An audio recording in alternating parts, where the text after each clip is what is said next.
Hi everyone, welcome to my channel. I am Dr. Shahbaz Asir. So in this video, I am going to explain factor analysis using principal component method in SPSS. This is an important analysis for researchers working with questionnaires and multi-item scales because it helps us examine the underlying dimensional structure among a set of observed variables. So in this video, I will explain KMO, Bartlett test, commonalities, extraction methods, eigenvalues, Scree plot, factor retention, factor loadings, rotation methods, loadings, and how to interpret the final factor solution.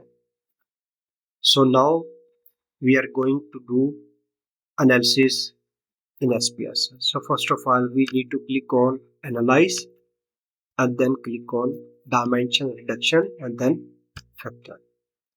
So first of all, we need to explain we have three variables. First one is green creativity, green compensation and reward. Second one, green employee involvement, and third one, green performance and function. So first variable has 4 survey items, second variable has also 4 survey items, and third variable has also 4 survey items. So we will select all survey items and put in variable set. Now click on descriptives. We need univariate descriptives, coefficients, significant levels, determinant, KMO and Bartlett test of Sphericity, and click on continue. Okay, we need extraction. So we are going to do factor analysis using principal component method. So in this way, we will select correlation matrix. So first of all, we need to compare what is principal component method and factor analysis. So basically, another important distinction is between principal component analysis and factor analysis is that because SPSS defaults to principal components, but PCA is technically a data reduction method, not a latent factor model. So this one, PCA analyzes total variance in the observed variables. So on the other hand, if we see common factor methods such as this one, principal axis factoring, focus on shared and common variance and are generally more aligned with the goal of identifying latent constraints.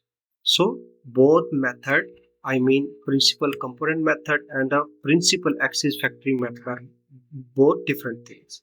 So therefore, if my research objective is to genuinely exploratory latent factor analysis, I would commonly choose principal axis factoring rather than automatically accepting the SPSS default of principal components. However, in this video we are doing principal component method. So principal component analysis is primarily used for data reduction. Because using PCA method when your main objective is to summarize a large number of observed variables into fewer components while preserving as much total variance as possible. However, if we see principal factoring method is a common choice for exploratory factor analysis when our interest is in underlying latent constraints, and it focuses on common variance rather than the total variance. Okay, so we select principal component method and then correlation matrix and based on eigenvalues. So it is default 1 because it based on factors, but we will put here fixed number of factors because you can see we have factor 1, factor 2 and factor 3. We have 3 variables, so it means there are 3 factors, so we will put specific 3 factors and then we will click on continue.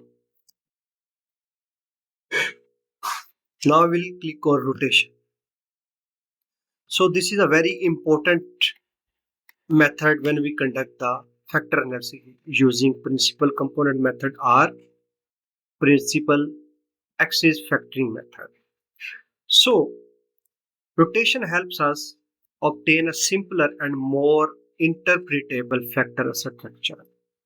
There are two major families. One is orthogonal rotation and second is oblique rotation. So if we select Varimax, so Varimax is an orthogonal rotation. It constrains the factor to remain uncorrelated. It means if we have the factors which are uncorrelated, then we will click on Varimax. So choose Varimax when there is a strong theoretical reason to treat the underlying factors as independent factors. On the other hand, if we see Quartimax, Quartimax is also orthogonal, but its emphasis differs.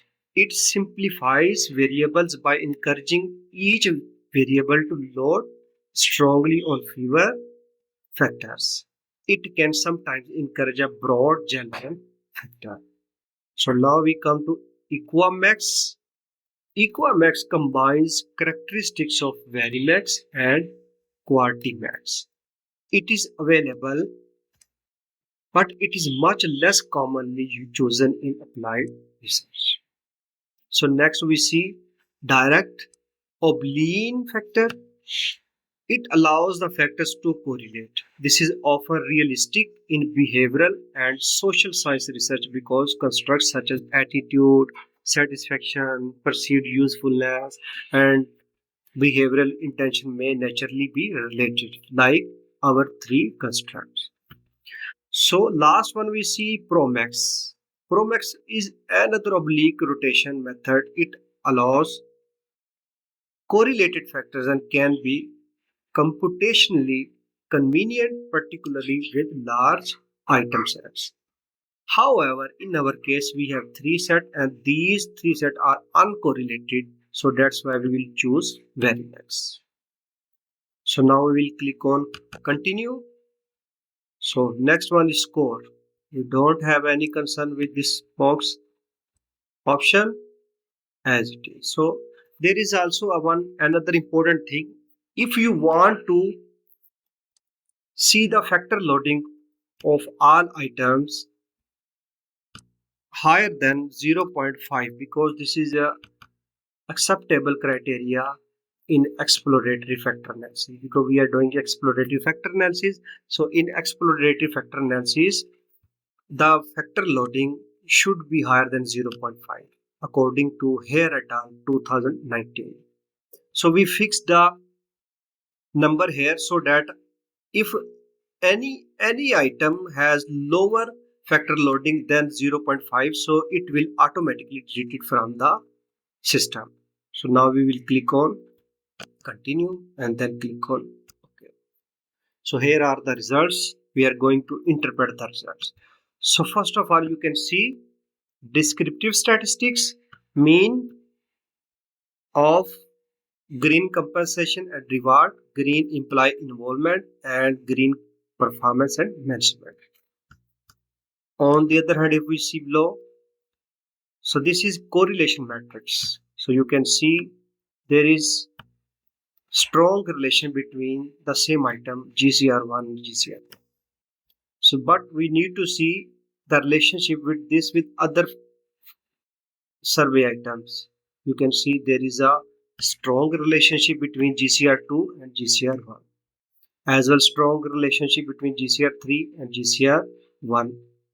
As well you can see GCR4 and GCR1. So this table shows the correlation coefficient between the factors. You can also see the significance level below.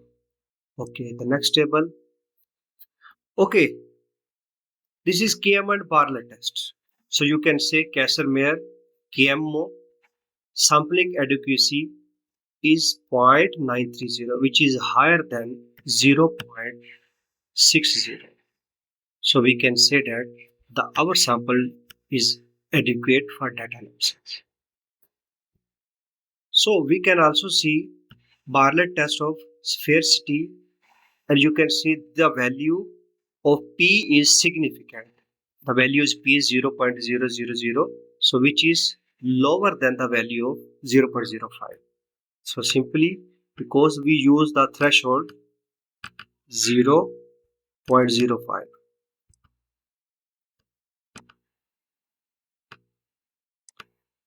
So you can see this value 0.00 is lower than 0.005. So it means our data is adequate and there is good adequacy and sphericity.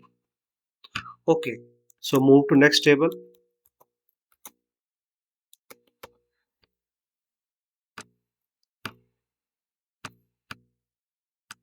Okay, these are commonalities. So what commonalities show? Basically, this is the variance explained by unrelated factors. So which factors are retained? So these various are explained by them. So you can see GCR1 variance is 0.756, GCR2 0.689. So as well you can see other variance. Okay, the next table is total variance explained. So according to threshold, there are different criteria. Someone said that the value of total variance should be lower than 0.50, and others say the value of total variance explained should be lower than 0.60. It means the total variance explained should be less than 50% and other explained should be less than 60% of total variance. So in this case, all three factors explained 67.716% of total variance. So which is higher than the suggested value. Okay. So now we see the component matrix. So you can see the values explained here according to our principal component method. Okay, the most important thing is rotated component matrix because it matrix shows the factor loading of each measurement scale. So first scale is green compensation and reward have 4 survey items. So it shows the loading here. So it means we suggested the value at least 0.50 in the analysis when we were choosing the method in rotation matrix. So it means all values below 0.5 automatically deleted from the system. So you can see here all 4 values, all 4 survey items have a good factor loading on each observed variable. And on the other hand, if we see green imply involvement, you can see 3 items loading are good, but one item loading is overlapping on green performance and management. So in this way, this item is creating problem for the model. So we need to delete this item from the analysis and then rerun the analysis so that we can get the same column factor loading for each survey scale. So you can see, for example, green compensation and reward has same column factor loadings, and green imply involvement has 3 factor loading in the same column, but one factor loading is overlapping on green performance and management, so that we need to delete this item in green imply involvement item 4 so that we can get the good factor loading in our model. Okay, so we go back to data view and then we click on analyze, then dimension reduction to factor loading, and we need to remove green imply involvement item 4 because it was cluttering on green performance and management. So now we will click on OK. Okay.